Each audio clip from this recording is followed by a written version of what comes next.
On this channel, we usually discuss the wrongens in the world of wrestling, but we're usually discussing the wrestlers or wrestling personalities themselves, people who are directly involved in wrestling. But an area of wrestling that we don't usually discover is the consumers of wrestling, the fans who keep the industry afloat. Because let me tell you, the wrestling fandom might be the most degenerate fandom of all time.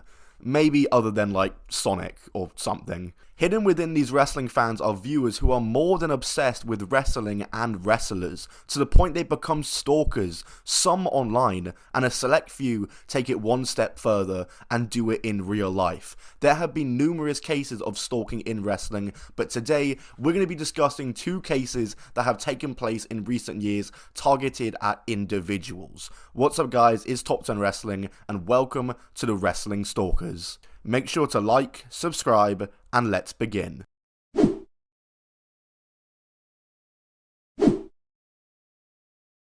On the 25th of March 2019, it was announced by the WWE that the Hart Foundation would be inducted into the WWE Hall of Fame on April 6th, 2019 as part of that year's WrestleMania weekend. It was Bret Hart and Jim the Anvil Neidhart who were being inducted as part of the Hart Foundation. This would be Bret's second induction and Jim the Anvil Neidhart's first induction, and the award was to be accepted by Bret and Natalya, as Jim the Anvil Neidhart had passed away, Natalya being Jim's daughter, and of course a current WWE wrestler. The Hall of Fame came around and it was time for the Hart Foundation to accept their induction as Bret and Natalya got in the ring to give their speech and accept the award.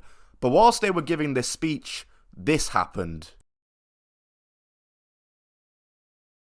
We saw a man run up to Bret Hart, a distressed grunt seemingly from Hart, and then the feed cut and went black. What the hell just happened? Well, this did.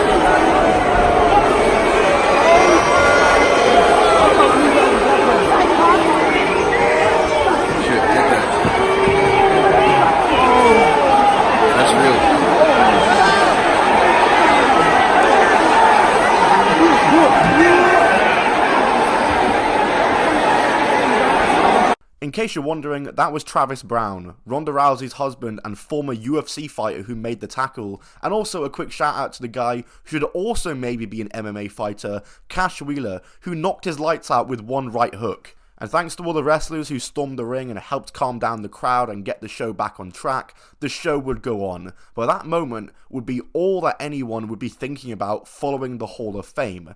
And following, the man would be identified. He was identified as Zachary Madison, and he was arrested and charged with 2 counts of assault following the incident. The reason he gave to the cops for the attack was that he felt it was the right moment. And after this, his social media was found, and some of the posts on there were just downright bizarre. Luckily, Bret Hart ended up okay, and this guy hasn't popped up on any more WWE events or had any other incidents. Why he wanted to attack Bret Hart of all people, an old man, very strange, very weird, but we'll never know, I guess. It was the right moment for him. That was the explanation. In 2020, Sonya Deville would probably have her most active year in the WWE and was in the midst of a brand new heel run. She was mid-feud with Mandy Rose following a heel turn that saw her exposed by the SmackDown hacker, leading to the Dolph Ziggler vs Otis match at that year's Mania. It was probably the hottest angle going into that year's Mania, and she was a part of it. Mandy and Sonya would continue their feud all the way up to SummerSlam that year, with a loser leaves WWE match scheduled to be taking place. You might be wondering, why are they doing a loser leaves WWE match? Is this person about to leave WWE forever? Well no, usually not. Usually these matches are used to just simply write a wrestler off of TV, to have a reason why they're going away from WWE for a while. So why is someone being written off TV here? And who? Well, the person that was being written off was of course Sonya Deville, and there's a very dark and sinister reason as to why that Sonya Deville needed some time away from the WWE. In August of 2020, Sonya Deville's home was broken into by a man named Philip A. Thomas. When Thomas broke into the home, both Sonya Deville and Mandy Rose were present in the house. According to reports, the house alarm went off at 2:45 AM whilst the two were sleeping. The alarm obviously woke them up, and they went to look out the window to investigate why the alarm was going off. And what they saw was a horrifying sight, because it was there that they saw Thomas outside holding a knife and a mace spray. The two thankfully fled the scene unharmed and called 911. Thomas didn't get to see them, and supposedly he waited downstairs for Sonya, thinking that she was hiding upstairs, waiting for her to come down.